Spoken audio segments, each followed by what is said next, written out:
हम लोग जो कल पढ़े थे उसको हम लोग फास्ट ट्रैक रिवीजन कर लेते हैं। कल हम लोग सबसे पहले पढ़े थे टेंस क्या होता है, टेंस।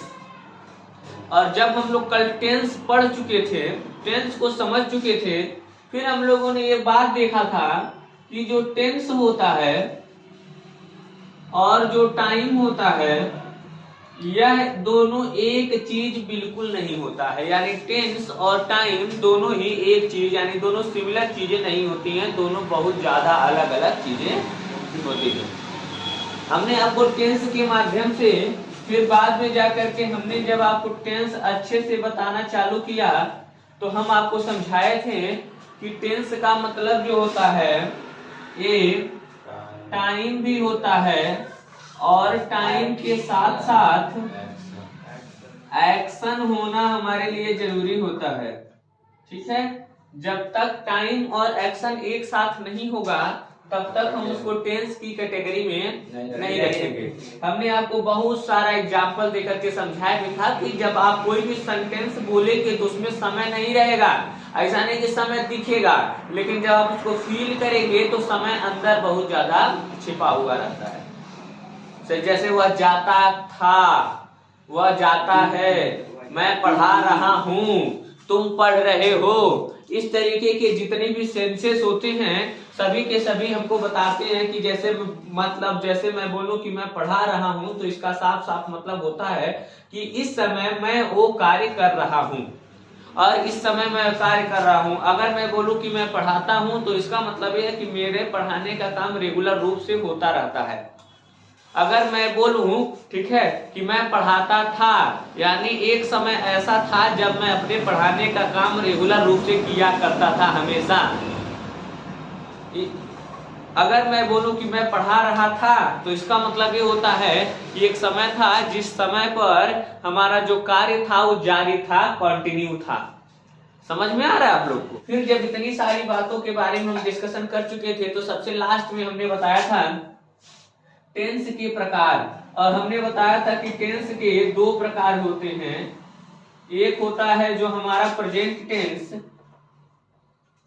और दूसरा होता है पास्ट टेंस। हमने कल समझाया था कि प्रेजेंट टेंस ऐसे टेंस होते हैं जिसमें किसी कार्य के वर्तमान समय में ही होने की अनुभूति होती है। ऐसे टेंस जिसमें किसी कार्य के वर्तमान समय में ही होने की अनुभूति होती है उसे हम प्रेजेंट टेंस कहते हैं।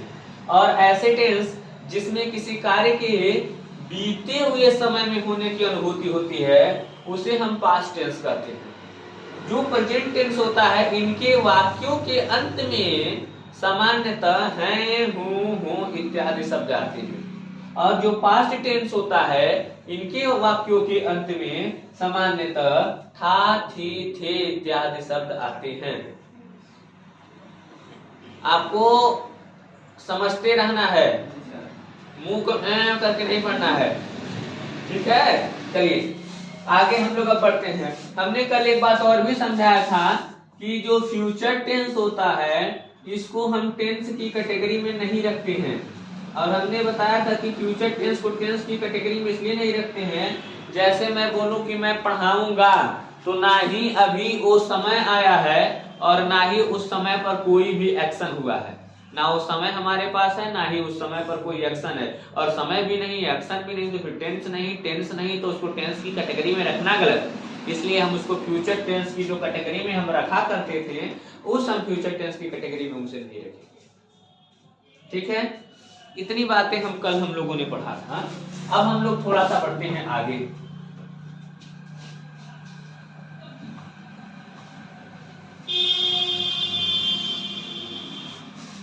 अब हम लोग को सीखना है प्रेजेंट टेंस के प्रकार।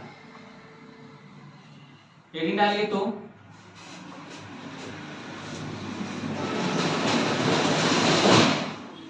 प्रेजेंट टेंस के प्रकार। अगला हमारा टॉपिक है प्रेजेंट टेंस के प्रकार।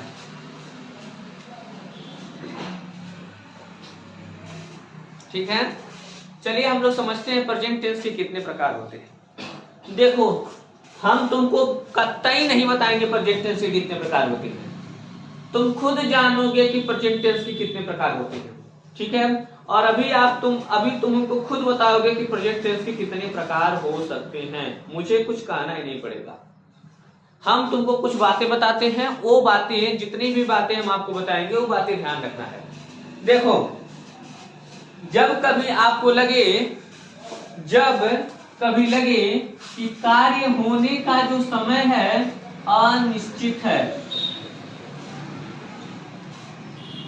कार्य होता तो है, समय भी उसमें चलता रहता है, लेकिन कार्य कब होता है इसको हम डिफाइन नहीं कर पा रहे हैं। जब कभी लगे कि आपको कार्य होने का समय अनिश्चित है, तो अनिश्चित की जो अंग्रेजी होती है वो होता है इनडिफिनिट।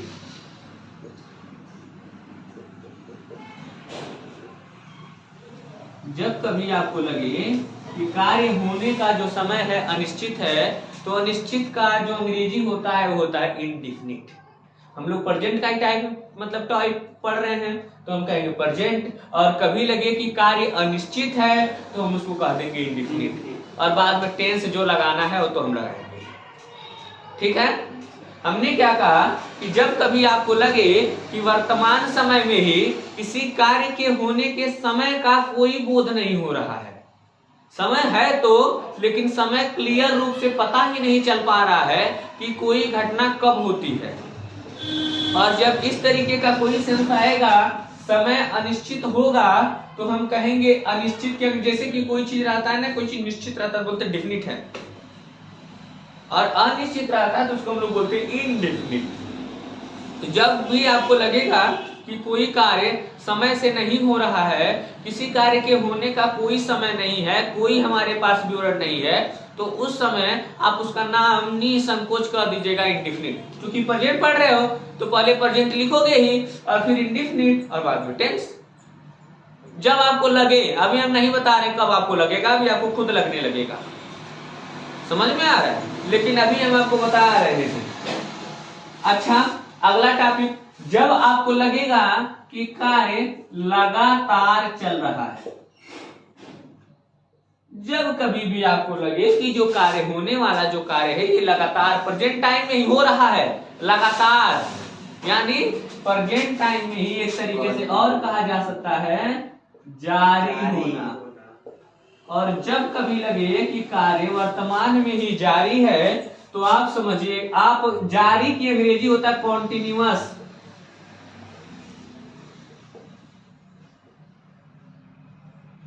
जारी होना, जारी की जो अंग्रेजी होता है वो होता है कॉन्टिन्यूअस, होता है ना, कॉन्टिन्यूअस मतलब होता है जारी होना। तो जब आपको लगेगा कि कोई काम जारी है वर्तमान समय में, तो वर्तमान की अंग्रेजी तो आप प्रेजेंट लगाने वाले हैं, और वर्तमान में ही अगर जारी है तो उसको हम कहेंगे कॉन्टिन्यूअस, ठीक है। अच्छा जब कभी आपको लगेगा कि कार्य जो है ये पूरा हो चुका है, पूरा हो, यानी जो कार्य है ये पूरा हो चुका है, जब भी आपको लगे, हम आप पे कोई दबाव नहीं डालेंगे, अभी आप ही डिसाइड करेंगे कि हम उसको क्या कहें, हम नहीं डिसाइड करेंगे, और ना ही हम आपको जबरदस्ती रटवाएंगे कि नहीं रट लो कि प्रेजेंट टेंस कितने प्रकार के होते हैं, कुछ नहीं, आप ही डिसाइड करेंगे कितना। हम तो बता रहे हैं जब अनिश्चित होता है तो अनिश्चित की अंग्रेजी इंडेफिनिट होती है, कंटिन्यूअस कोई काम जारी होता है कहते हैं कंटिन्यूअस, नहीं बोलते अरे तुम अपना काम कंटिन्यू रखो बाद में देखा जाएगा, समझ में आ रहा है, तो उसको हम लोग कहेंगे सर कंटिन्यूअस।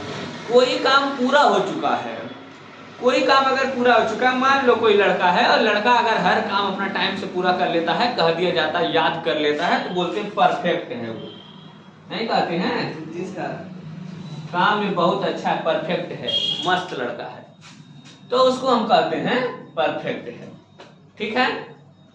और अगर कहीं भी आपको ऐसा प्रतीत होगा, कहीं भी अगर आपको वर्तमान में ही ऐसा प्रतीत होगा कि थोड़ा सा काम खत्म हो चुका है और थोड़ा सा काम बाकी है, और जो बाकी है वो चल रहा है, समझ में आ रहा है, कहीं अगर आपको ऐसा लगेगा कि थोड़ा सा काम खत्म हो चुका है, तो सर काम खत्म होने का तब ना आप बताए हैं क्या चीज, परफेक्ट, काम खत्म होना, काम खत्म होना।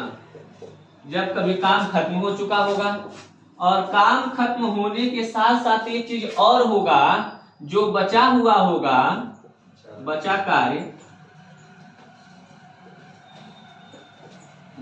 हुआ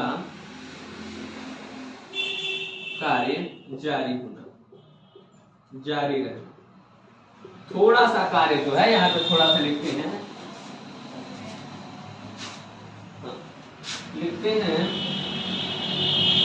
थोड़ा काम खत्म हो गया होगा। अगर आपको कहीं ऐसा प्रतीत होगा कि थोड़ा सा काम खत्म हो गया होगा और जो बचा हुआ काम है वो जारी होगा।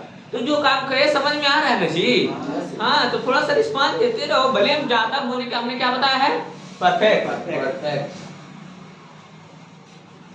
और बचा हुआ काम अगर जारी है तो क्या बताया है, कॉन्टिन्यूअस। इतना ज्यादा चिल्लाने के लिए नहीं कहा, कॉन्टिन्यूअस। और काम अगर प्रेजेंट में है तो हम कहेंगे सर प्रेजेंट, परफेक्ट, कंटीन्यूअस। हम नहीं डिसाइड करेंगे, आप डिसाइड करेंगे। और हाँ, हम आप पे कोई बाधा नहीं डाल रहे हैं। अगर कहीं ऐसा होगा कि इसके अलावा भी कुछ बन सकता होगा तो आप हमें जरूर बताइएगा, लेकिन ऐसा हो ही नहीं सकता है। पहला काम का होने का कोई टाइम डिसाइड नहीं होगा, हो रहा होगा, ठीक है।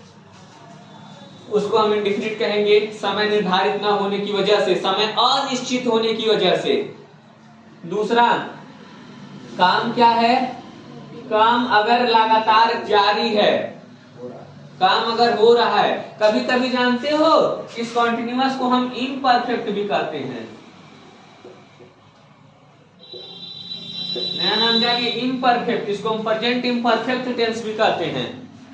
यानी कार्य जो है वो अभी परफेक्ट नहीं है। अभी भैया तुम सफलता की सीढ़ी, जैसे नहीं बोला जाता है कि जो देश अभी विकास कर रहा होता है उसको हम विकासशील बोलते हैं, और जो विकास कर चुका है वो विकसित कहलाता है। सेम उसी तरीके से जो पूरा हो चुका है वो परफेक्ट, और जो पूरा नहीं हो चुका, मतलब जो अभी पूरा नहीं हुआ है, अभी पूरा होने के कदम की ओर अग्रसर है, उसको हम कॉन्टिन्यूअस या इम्परफेक्ट बोल सकते हैं, ठीक है। तो वही हमने कहा कि जब कोई काम पूरा नहीं हुआ होगा, काम होने का टाइम नहीं था, तो काम होने का टाइम डिसाइड नहीं होगा तो उसको आप इम्परफेक्ट इंडिफिनिट बोलेंगे। कार्य जारी होगा तो उसको कॉन्टिन्यूअस बोलिएगा, पूरा हो चुका होगा तो परफेक्ट बोलिएगा, थोड़ा सा खत्म हो गया होगा तो उतना काम परफेक्ट है, जो बचा हुआ है सर जारी है तो कॉन्टिन्यूअस है। बस इतने सेंस बनने वाले हैं। इसके अलावा भी कोई सेंस बनेगा तो आप हमें जरूर बताइएगा, ठीक है। आइए थोड़ा सा आगे, अब हम लोग टेंस पे डिस्कशन करते हैं। कुछ सेंटेंसेस लेंगे, प्रेजेंट का ही हम कुछ सेंटेंस लेंगे, और प्रेजेंट के सेंटेंस को लेकर के हम डिसाइड करेंगे कि प्रेजेंट टेंस कितने प्रकार का होता है। लेकिन ये कुछ अंग्रेजी जानना आपके लिए जरूरी था, जो अंग्रेजी जानना आपके लिए जरूरी था वो मैंने बता रहा, ठीक है। चलिए, एक सेंस बन सकता है राम घर जाता है,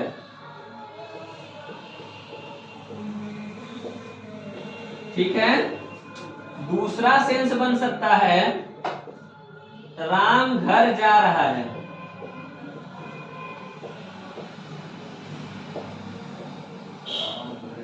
तीसरा सेंस बन सकता है राम घर जा चुका है,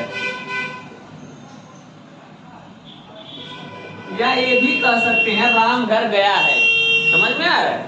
तो वो दोनों एक ही चीज होता है, दोनों परफेक्ट ही जाएगा, ठीक है। हम लोग ये भी कह सकते हैं कि राम घर गया है। चौथा सेंस, राम 2 घंटे से घर जा रहा। चौथा चीज ये हो सकता है कि जो राम 2 घंटे से घर जा रहा है। अब हम पहले वाले को देखते हैं। पहला वाला जो है इसमें राम घर जाता है हम बोल रहे हैं, लेकिन कब जाता है डिसाइड नहीं है। हम स्कूल जाते हैं, डिसाइड नहीं है। कहेंगे सर जी काहे डिसाइड नहीं है, तो 7 बजे आते हैं। अरे भैया 7 बजे आते हो, कल स्कूल 9 बजे लगने लगे, क्या करोगे? अभी 7 बजे तुम जाते हो कल मान लीजिए कि स्कूल 9 बजे लगना चालू हो जाए तो फिर क्या करोगे? डिसाइड नहीं है ना। अच्छा थोड़ा सा मान लो, ठीक है मान लो समय डिसाइड है, मैं बोलूं मैं पढ़ाता हूं, मान लेते हैं समय डिसाइड है, लेकिन पढ़ाने का कोई क्लियरिटी नहीं है। मैं पढ़ाता हूं, पास्ट में चल रहा है, पास्ट से धीरे धीरे चलता चलता चलता चलता चलता चलता आ रहा है। इकट्ठे हम नहीं कह सकते एक दिन पढ़ाएं बोल दे मैं पढ़ाता हूँ, एक दिन स्कूल जाए बोल दे मैं स्कूल जाता हूँ, नहीं हो सकता ना। आपको काम रेगुलर करना पड़ता है। तो समय तो कोई डिसाइडेड नहीं है, डिफिनिट ही नहीं है। और जब कभी ऐसा होता है कि प्रेजेंट है तो हम बोलेंगे PRESE प्रेजेंट और इंडेफिनिट टेंस। हिंदी में बोलते हैं वर्तमान अनिश्चित काल। इसका एक और नाम होता है सिंपल प्रेजेंट। सिंपल प्रेजेंट, इसको हम एक और नाम से जानते हैं जिसको हम लोग कहते हैं सिंपल प्रेजेंट। क्लियरिटी आना चाहिए, जबरदस्ती नहीं है, ठीक है। राम घर जा रहा है, इससे तुमको क्या पता चल रहा है? काम अभी जारी है, वर्तमान में ही जारी है। हमने बोला वर्तमान है तो हम प्रेजेंट बोलेंगे, PRESE प्रेजेंट बोलेंगे। जारी होने के लिए हमने कहा कॉन्टिन्यूअस बोलेंगे, तो हम कॉन्टिन्यूअस लगा रहे हैं और टेंस टू टेंस, ठीक है। राम घर जा चुका है, तुमको क्या लग रहा है? काम पूरा हो गया ना, तो चूंकि प्रेजेंट में है, काम पूरा हो चुकने के लिए हमने कहा परफेक्ट बोलेंगे। रटना नहीं है, रटना नहीं है कि प्रेजेंट इंडेफिनिट टेंस के बाद क्योंकि क्रिया के अंत में ता है, ती है, ते है, गड़िम गड़ाम आता है, कुछ नहीं।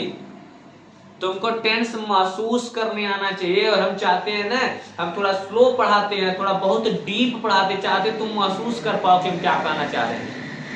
हम जिस तरीके से टेंस पढ़े हैं उस तरीके से आप टेंस पढ़ पाए, और अगर उस तरीके से आप पढ़ पाए तो आपको रूल नहीं याद करना पड़ेगा, क्योंकि अभी अपवाद बताने लगेंगे अभी फंसने चालू कर दोगे, ठीक है। तो रूल नहीं याद करना है आपको, रूल से हमारा कोई लेना देना नहीं, आपको फील करना है। अच्छा बताओ, राम 2 घंटे से घर जा रहा है, क्या पता चल रहा है? 2 घंटे। राम 2 घंटे से घर जा रहा मतलब कुछ तो गया होगा, कुछ गया होगा तो कुछ तो कार्य पूरा हुआ होगा ना। जैसे मैं 2 घंटे से पढ़ा रहा, अरे भैया कुछ तो पढ़ाए होंगे, तो अगर कुछ तो पढ़ाएंगे तो कुछ तो काम पूरा हुआ होगा। हालांकि प्रेजेंट में ही है तो हम कहेंगे सर ये हमारा प्रेजेंट होगा, PRESENT। कुछ काम पूरा हो चुका है तो परफेक्ट,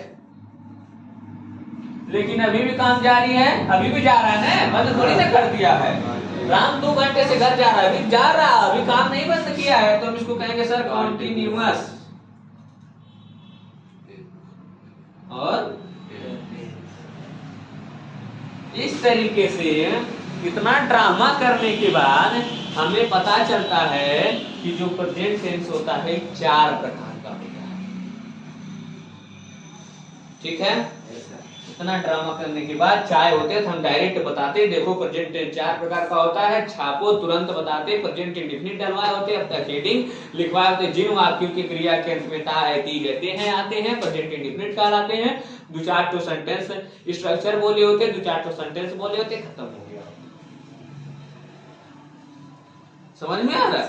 वो काम हमें भी करने आता है, लेकिन ये जो आप फील करके पढ़ रहे हैं कि आखिर ये करना हुआ काहे प्रेजेंट इंडेफिनिट पढ़ा, ये आप सीख रहे हैं। ये करना हुआ प्रेजेंट कंटीन्यूअस काहे पढ़ा, ये सीख रहे हैं आप।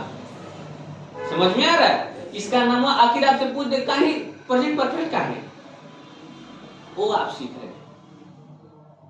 और उसी तरीके से सेम टू सेम सीख रहे हैं कि राम 2 घंटे से घर जा रहा है, इसमें समय का क्या सेंस है? समय का यही सेंस है कि उस समय में कोई कुछ काम खत्म हो चुका है, कुछ काम जारी है, खत्म होने के लिए परफेक्ट लगाया, जारी होने के लिए कंटीन्यूअस लगाया। और इस तरीके से हमने सीखा कि जो प्रेजेंट टेंस होता है वो 4 कैटेगरी में डिवाइड किया गया है, ठीक है। अभी हम एक कैटेगरी वाइज फिर से हम अलग करना चालू करेंगे, ठीक है। अच्छा थोड़ी सी कुछ बातें और, अगर थोड़ा सा आप समझ पाएंगे और अगर हमारा थोड़ा सा सपोर्ट कीजिए करेंगे तो इसका हेल्पिंग वर्ब और वर्ब की कौन सी फॉर्म इसमें यूज होगी, हेल्पिंग वर्ब और वर्ब की कौन सी फॉर्म इसमें यूज होगी वो भी आपको याद नहीं रखना पड़ेगा। नाम ही बताएगा कि देखो भैया कौन सी हेल्पिंग वर्ब यूज करेंगे, नाम ही बताएगा कि वर्ब की कौन सी फॉर्म यूज होगी, नाम ही क्लियर करेगा। तो पूरा हम नाम से ही पढ़ने वाले। अब हमको कुछ बातें याद रखनी पड़ेगी और वो बातें हमको कुछ नहीं, बस फर्स्ट सेकेंड थर्ड फॉर्म हमको याद रखना पड़ेगा, ठीक है। फर्स्ट सेकेंड थर्ड फॉर्म, ये जो फॉर्म होते हैं ये हमें याद होने चाहिए। जिन तीन चीजों की हमें जरूरत पड़ने वाली है वो सारी बातें हम पहले से बताते चलते। देखो डू का मतलब होता है करना, ठीक है, फर्स्ट फॉर्म और सेकेंड फॉर्म, ठीक है। और हम बात कर लेते हैं थर्ड फॉर्म। हम बात कर रहे हैं फर्स्ट फॉर्म, सेकेंड फॉर्म और थर्ड फॉर्म। हम सबकी बात, हाँ अभी हम सभी के बारे में बात करेंगे, लेकिन उससे पहले आईएनजी फॉर्म, सिंगुलर फॉर्म, सबके बारे में बात करेंगे। लेकिन अभी प्रेजेंट टाइम में हमको जिन चीजों की जरूरत पड़ने वाली है हम आपको पहले से बता रहे हैं, ठीक है। देखिए तो सबसे पहली बात हम लोग कुछ बातें सीखेंगे और बातें हमारी होने वाली है कि जहां पर भी आपको प्रेजेंट लिखा मिलेगा, प्रेजेंट, जहां पर भी आपको कहीं प्रेजेंट लिखा हुआ मिलेगा वहां पे प्रेजेंट लिखा हुआ मिलने का मतलब होता है कि आप वर्ब की फर्स्ट फॉर्म प्रयोग करेंगे। जहां पर भी कहीं आपको प्रेजेंट लिखा हुआ मिले, कहीं भी प्रेजेंट लिखा हुआ मिल जाए, समझ लो। अब तुमको बता रहे हैं ना कि पूरा हेल्पिंग वर्ब याद करा देंगे, पूरा का पूरा हमने कहा ना कि तुमको वर्ब की कौन सी फॉर्म यूज होने वाली है सब याद करा देंगे। और जितनी बातें बता रहे हैं पोथा पतराई तुमको पता होना चाहिए टेंस को अच्छे समझने के लिए, ठीक है। तो जहां कहीं भी प्रेजेंट लिखा हुआ मिलेगा वहां पे हम लोग समझेंगे कि वर्ब की फर्स्ट फॉर्म है, और जहां कहीं पर पास्ट लिखा हुआ मिलेगा वहां पे हम समझेंगे कि वर्ब की सेकेंड फॉर्म है, और जहां पर परफेक्ट रहेगा वहां पे वर्ब की थर्ड फॉर्म। प्रेजेंट लिखा हुआ मिले तो समझिएगा वर्ब की फर्स्ट फॉर्म है, और कहीं पर भी अगर कहीं वर्ब की फर्स्ट फॉर्म लगी है तो इसका मतलब आप समझ लीजिएगा, इसका मतलब साफ साफ समझिएगा कि बात जो है वो प्रेजेंट में कही जा रही है। कहीं पर भी अगर वर्ब की सेकंड फॉर्म लिखा हुआ मिल जाए तो समझिएगा बात हमको पास्ट में कही गई। मान लीजिए आपका कोई पोएम पढ़ रहे हैं, कोई मान लीजिए अपना प्रोज वगैरह पढ़ रहे हैं, प्रोज वगैरह वर्ब की सेकंड फॉर्म मिल रही है तो समझिए बात मतलब पास्ट में की गई है। अगर कहीं वर्ब की फर्स्ट फॉर्म, मान लीजिए आप जान नहीं रहे ना, लेकिन आप वहाँ टेंस सीखेंगे ना कि आखिर ये बतिया जो है कौन टेंस में लिखा गया है। जब तक आप ये नहीं जानेंगे कि ये बात किस वाले टेंस में लिखा गया है तब तक आप उसकी हिंदी नहीं सही से निकाल पाएंगे। यहाँ पे वर्ब की फर्स्ट फॉर्म, वहां पे प्रेजेंट, यहाँ पे वर्ब की सेकंड फॉर्म, वहां पे पास्ट, जहां पे वर्ब की थर्ड फॉर्म वहां पे परफेक्ट, ठीक है। और जहां पर कहीं आपको कॉन्टिन्यूअस लिखा मिल जाए, जहां पर आपको कॉन्टिन्यूअस लिखा मिल जाए वहां पे समझिएगा वर्ब की फोर्थ फॉर्म। वर्ब की फोर्थ फॉर्म को हम लोग कॉन्टिन्यूअस फॉर्म भी कहते हैं, यानी कभी कभी हम इसका एक और नाम लिख देते हैं वर्ब की फर्स्ट फॉर्म प्लस इसी में आईएनजी। और जब हम लोग वर्ब की फर्स्ट फॉर्म में आईएनजी लगाते हैं तो उसको वर्ब की फोर्थ फॉर्म कहते हैं, और वर्ब की फोर्थ फॉर्म को हम लोग कॉन्टिन्यूअस फॉर्म भी कहते हैं, ठीक है। ये बातें पता होनी चाहिए। अगला बात करते हैं। एक होता है सिंगुलर फॉर्म,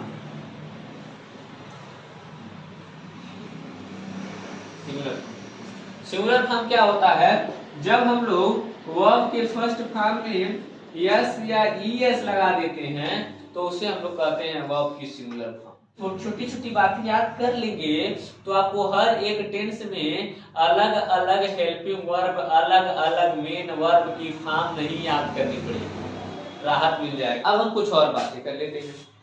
फर्स्ट फॉर्म होता है डू, डू मतलब होता है करना, ठीक है, उसको हम कहते हैं सर फर्स्ट फॉर्म, ठीक है। वर्ब की फर्स्ट फॉर्म होती है डू, वर्ब की जो सेकेंड फॉर्म होती है, ठीक है।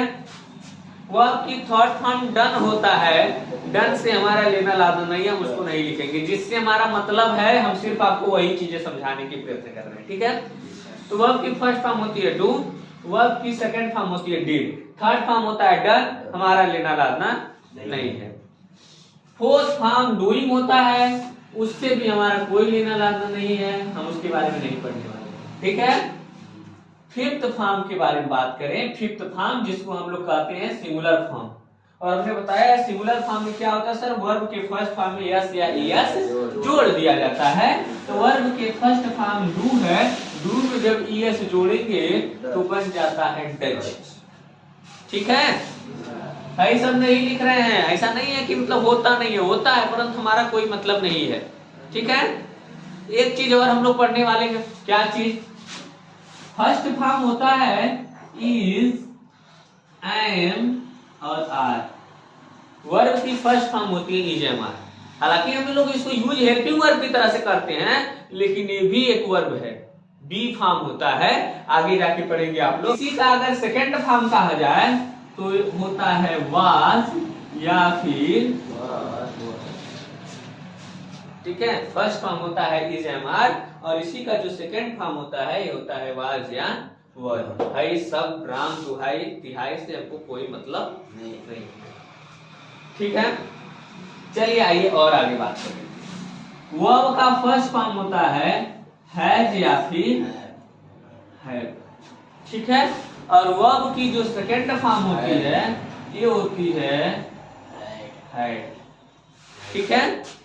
और इनकी जो थर्ड फॉर्म होती है, ठीक है, जो परफेक्ट वाली जो फॉर्म, परफेक्ट मतलब थर्ड, और इसकी जो थर्ड फॉर्म होती है उसको हम लोग कहते हैं सर, अगर थर्ड फॉर्म के बारे में बात करें तो हो जाएगा हैज या हैव या हैड और प्लस बीन, और जब बीन लग जाता है तो थर्ड फॉर्म होती है। बहुत अच्छी बात बता रहे हैं, रियलिटी बता रहे, कुछ याद नहीं रखने की जरूरत पड़ेगी जब हम टेंस एक बार चालू कर देंगे तो।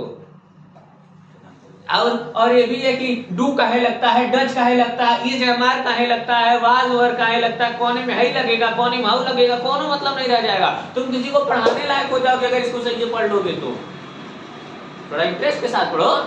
अब तुम बता के जाओगे प्रेजेंट कंटीन्यूअस में हेल्पिंग वर्ब डू या डज ही काहे लगता है, जब हम थोड़ा सा और ज्यादा डीपली पढ़ाएंगे तुमको समझ आएगा प्रेजेंट कंटीन्यूअस में इज, एम, आर काहे लगता है, और वही पास्ट कंटीन्यूअस में वाज वर काहे लगता है। अभी सारा कांसेप्ट एक ही साथ क्लियर कर देने ही बैठे।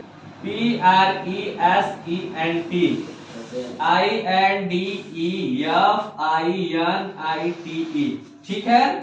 और यहाँ पर हो गया है टेंस, प्रेजेंट इंडेफिनिट टेंस।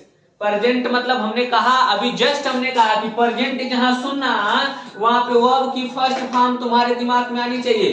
जहां पर भी प्रेजेंट आप सुनिए उस जगह पर आपके दिमाग में सिर्फ और सिर्फ वर्ब की फर्स्ट फॉर्म आनी चाहिए।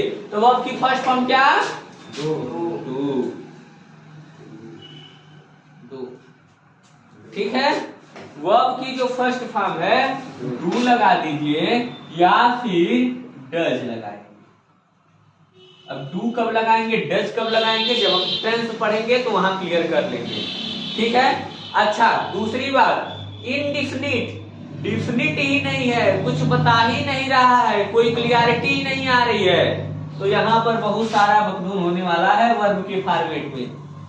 वर्ब के फॉर्म में बहुत ज्यादा बकधून होने वाला है, यानी कभी कभी हम V1 का प्रयोग करेंगे और कभी कभी हम V5 का प्रयोग करेंगे, ये पांचवें वाले का, ठीक है। वो क्लियरिटी आपको वहां पे आएगी, ठीक है। आगे आइए, अगला टॉपिक है PRESENT, present continuous.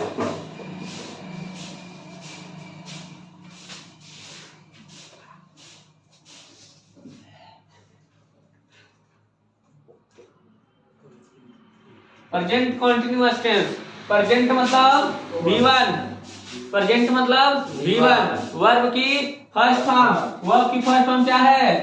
Is are. ठीक है, तो हम लिखेंगे helping verb is am are. ठीक है, कॉन्टिन्यूअस मतलब क्या बताया हमने? वर्ब की first form plus ING before. सही बात, बिफोर कहो या वर्ब की फर्स्ट फॉर्म में आईएनजी इंक्लूड करो। देख रहे हो, हमको याद नहीं रखना पड़ रहा है। अच्छी बात है, अगर आपको क्लियरिटी थोड़ा समझ में आ रहा होगा तो याद नहीं रखना, आप जान गए present indefinite sorry present continuous tense में helping verb is am are लगेगा। वर्ब की कौन सी फॉर्म लगेगी? आईएनजी वाली। वर्ब की फर्स्ट फॉर्म में आईएनजी जोड़ दे, काहे कंटीन्यूअस है भाई, बत ये याद है, इसी को देख देख के हम सारा काम करने वाले हैं। चलो अब देखते हैं प्रेजेंट परफेक्ट टेंस।